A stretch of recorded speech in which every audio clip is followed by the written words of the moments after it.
Well, hello. How is everybody? Just in for a quick minute because there was something that I kept thinking about related to our last pop-up Bible study, and I just wanted to share it because it blessed me, and I pray that it will bless you as well. Anyway, hello. This is Dr. Audrea Winbush Lott, and I'm here with this pop-up nugget from the pop-up Bible study that we had on yesterday.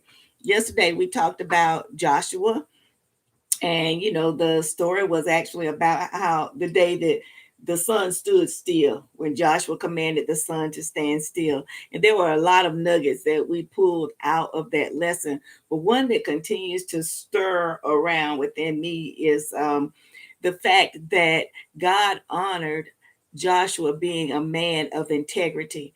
Joshua had entered into an alliance, a relationship, a truce, a covenant with the city of Gibeon.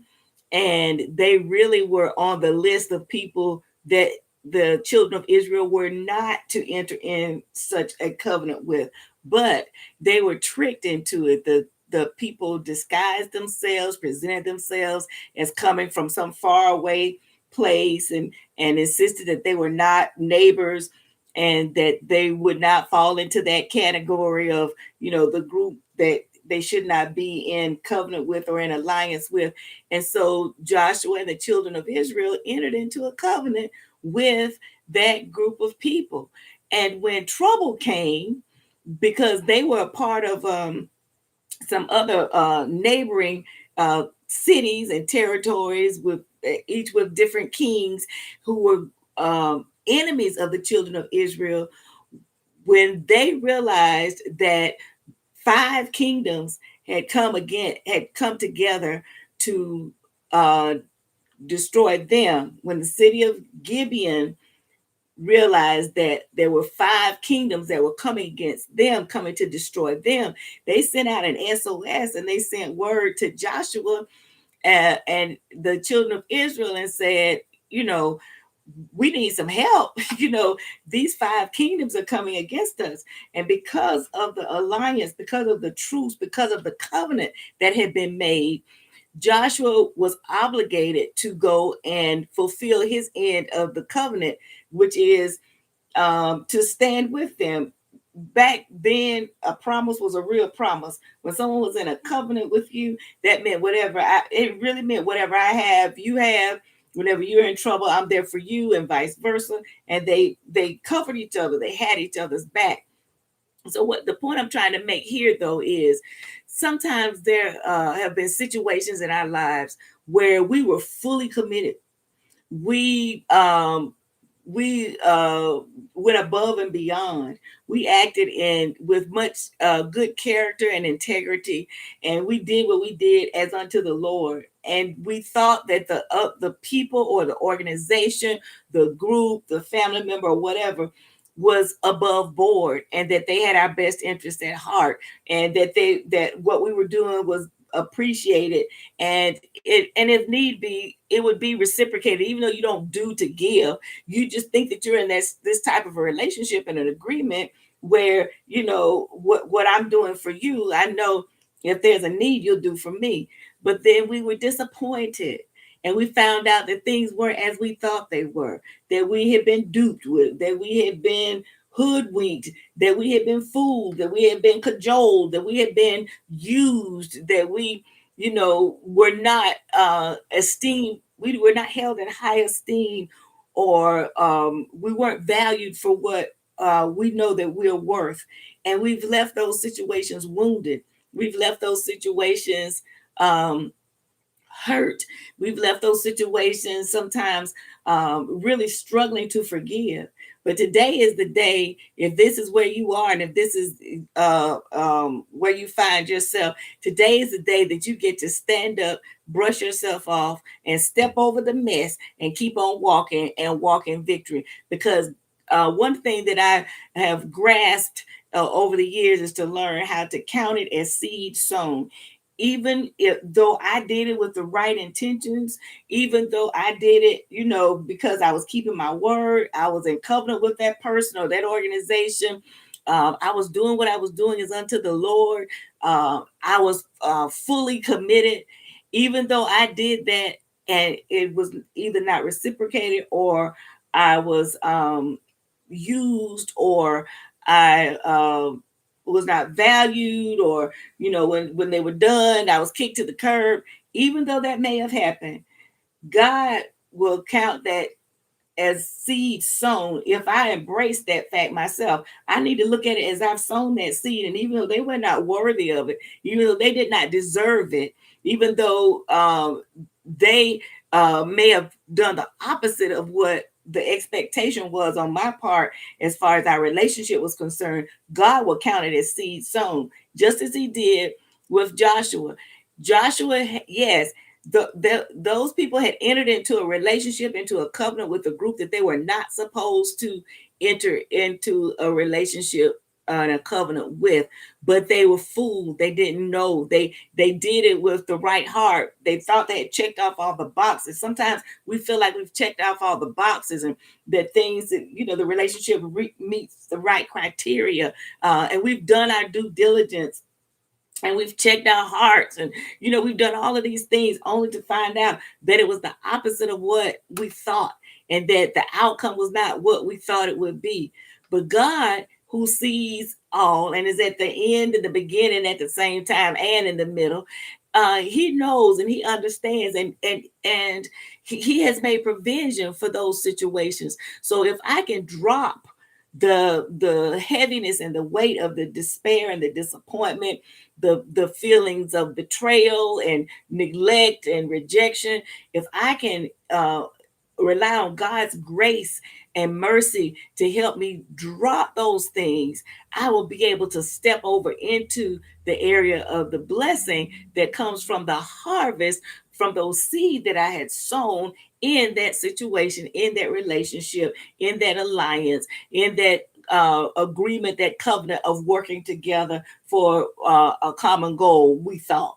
So I don't know. I hope this is making sense. I hope I'm not rambling, but I woke up with it this morning, and it was just really one of two things that were just stirring in me, stirring in me, stirring in me. And I just really felt like I wanted to come on and to share it.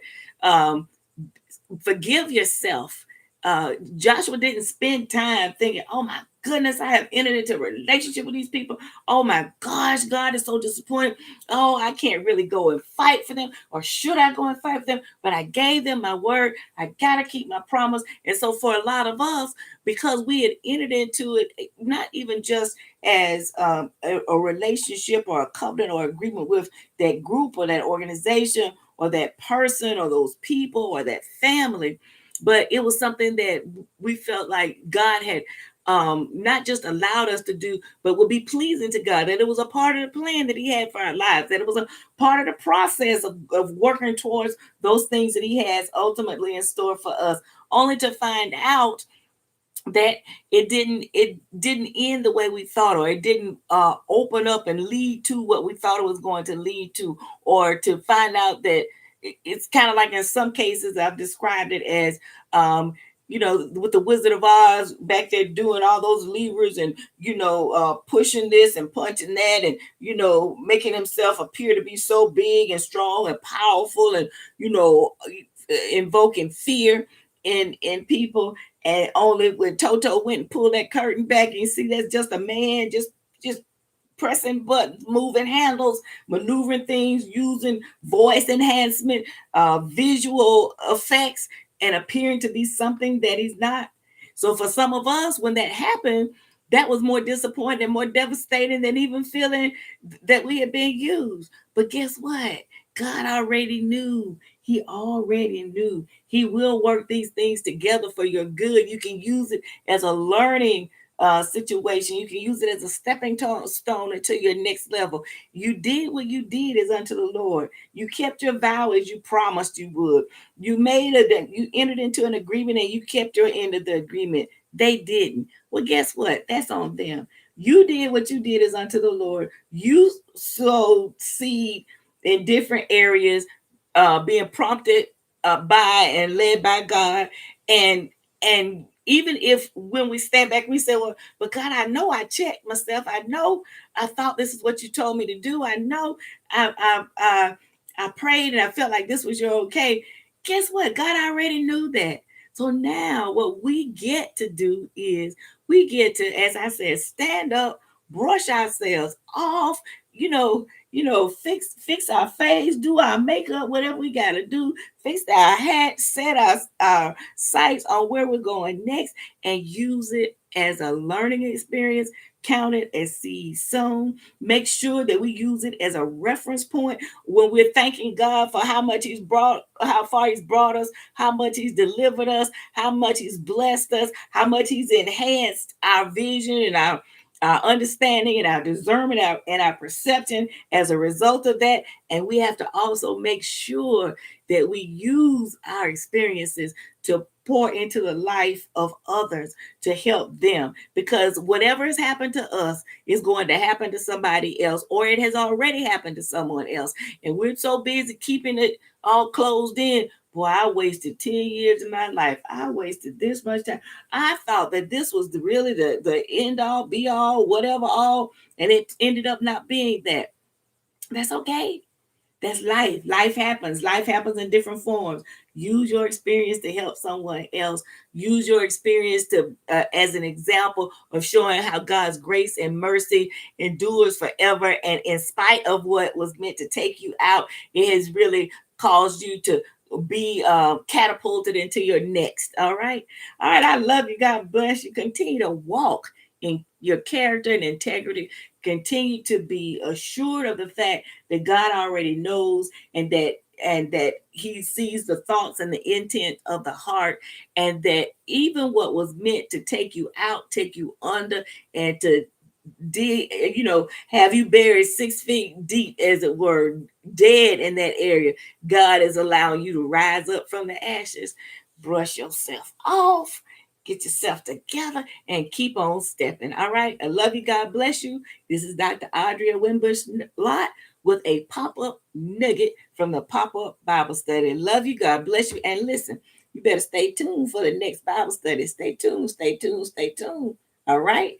We're going to be talking about some things that are quite interesting. All right. Love you. God bless you. And you never know, I may pop back in with another nugget. And before I go, marry this nugget with the truth that every morning there are new mercies, boatloads of mercies delivered to us for us to put on, to walk in, to saturate ourselves in so we can yet again make it through another day. How awesome is that? That we can leave what hurt us. We can leave what we felt was a lost period, almost like it ended up being a void, of time, but that wasn't time wasted. God's mercy married to that character and that integrity in which you walked is going to help take you to that next level. New mercies. Did you get your new mercies today? Morning by morning, new mercies, because great is what? His faithfulness. All right. I love you. God bless you. Bye bye. And bye bye, Facebook. Bye, YouTube.